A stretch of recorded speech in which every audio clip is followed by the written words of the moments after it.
বন্ধুরা আসসালামু আলাইকুম। আশা করি সকলেই ভালো আছেন। বাংলাদেশ পুলিশ থেকে ট্রেইনি রিক্রুট কনস্টেবল পদে নতুন একটি নিয়োগ বিজ্ঞপ্তি প্রকাশিত হয়েছিল।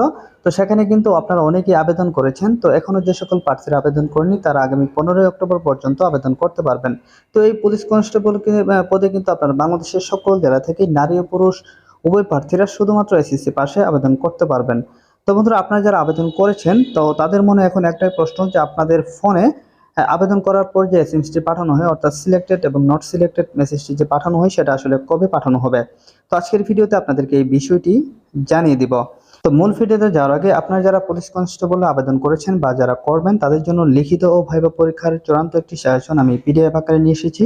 আপনারা চাইলে আমার কাছ থেকে এই চূড়ান্ত সাজেশনটি সংগ্রহ করতে পারেন। আশা করি এই সাজেশনটি পড়লে আপনি খুব সহজেই লিখিত পরীক্ষায় উত্তীর্ণ হতে পারবেন। তো এই চূড়ান্ত সাজেশনটি পেতে স্ক্রিনে দেওয়া নাম্বারে রকেট বিকাশ বা নগদে দামমাত্র মূল্য 50 টাকা সেন্ড মানি করে হোয়াটসঅ্যাপ অথবা এর মধ্যে মেসেজ করলেই আমি আপনাদেরকে সাথে সাথেই এই চূড়ান্ত সাজেশনটি পাঠিয়ে দিব। তো যাই হোক, মূল আলোচনায় ফিরে আসি। তো বন্ধুরা, আপনারা যারা পুলিশ কনস্টেবল আবেদন করেছেন তাদের মনে এখন একটাই প্রশ্ন যে আবেদন করার পর যে সিলেক্টেড এবং নট সিলেক্টেড মেসেজটি পাঠানো হয় সেটা আসলে কবে পাঠানো হবে। বন্ধুরা, আপনারা জানেন যে আগামী 15 অক্টোবর পর্যন্ত এখানে আবেদন করা যাবে। তো এই 15 অক্টোবরের পর থেকে কিন্তু আপনাদের ফোনে এই সিলেক্টেড এবং নট সিলেক্টেড মেসেজটি পাঠানো শুরু হবে। সেটা হতে পারে আগামী 17 তারিখের পর থেকে হতে পারে, কারণ 2 দিন একটু সময় লাগবে। তো এটা যেহেতু কম্পিউটারের মাধ্যমে হয়, একটু সরাসরি স্ক্যানিং এর মতো হয়, এটা মানুষের কোনো হাত নেই সেখানে, সম্পূর্ণ কাজটা আসলে কম্পিউটারের মাধ্যমে হয়।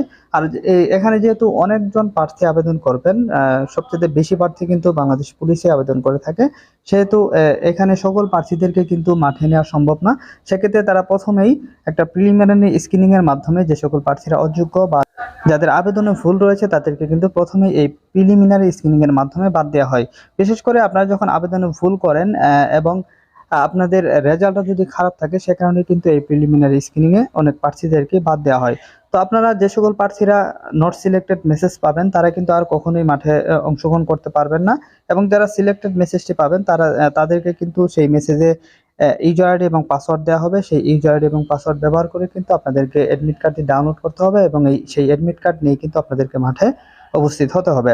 এবং যে সকল প্রার্থীরা নট সিলেক্টেড মেসেজ পাবেন তাদের কিন্তু সেখানে লেখা থাকবে যে police headquarter info for TRC recruitment, আপনার নাম থাকবে, তারপর দেওয়া থাকবে you are not selected in screening process for physical endurance test, অর্থাৎ ফিজিক্যাল এন্ডুরেন্স টেস্টের জন্য কিন্তু আপনি প্রিলিমিনারি স্ক্রিন থেকে বাদ পড়ে যাবেন, এমন একটি এসএমএস কিন্তু আপনাদেরকে পাঠানো হবে।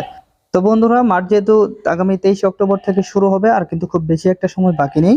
তো আপনারা আপনাদের এসএমএস কবে আসবে না আসবে সেটার দিকে আপনাদের মনোযোগ দেওয়ার দরকার নেই। আপনারা এখন থেকে একটু প্রস্তুতি নেন, যেহেতু খুব অল্প সময় রয়েছে। তো আপনাদের সবকিছু যদি ঠিক থাকে, আপনার রেজাল্টও যদি ভালো থাকে, তাহলে 100% আপনার ফোনে সিলেক্টেড মেসেজটি চলে আসবে। তো এটা নিয়ে আপনাদের চিন্তিত হওয়ার কিছু নেই। আপনারা এখন থেকেই প্রস্তুতি নিয়ে থাকেন, প্রস্তুতি নিলে আপনার কিন্তু ক্ষতি হবে না। এটাতে না হোক অন্য যে কোনো পদে আবেদন করবেন সেটাতে কিন্তু আপনার কাজে লাগবে।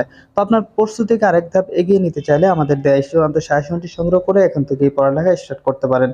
তো বন্ধুরা, আজকের ভিডিওটা এখানে শেষ করছি। ভালো থাকবেন সবাই। আসসালামু আলাইকুম।